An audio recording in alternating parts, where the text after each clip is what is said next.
Jesus Christ of Nazareth, those who are watching this live, this video, Father, in Jesus Christ mighty name, అపోస్తలుల కార్యం 8వ వచనం ప్రకారం మరణము నేను బంధించుట అసాధ్యము కనుక మరణ వేదనను తొలగించే దేవుడు ఈ సమయంలో ఈ లైవ్ చూస్తున్న మీకు, ఈ వీడియో చూస్తున్న మీకు ఎటువంటి మరణకరమైన బంధకములు ఉన్నా, అది అనారోగ్యమైనా సరే, అప్పుల బాధైనా సరే, ఎటువంటి ప్రాబ్లంలో నువ్వు ఉన్నా, just believe Jesus Christ.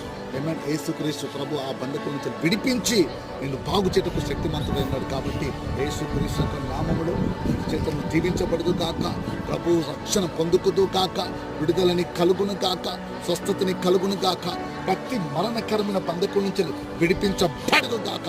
In the mighty name of Jesus Christ of Nazareth, by the power of the Holy Ghost, blood of Jesus, wherever you are watching from, whatever place you are watching from, in Jesus Christ, I just believe this God's word to heal you, deliver you. In Jesus' mighty name, I pray. Amen, amen, amen.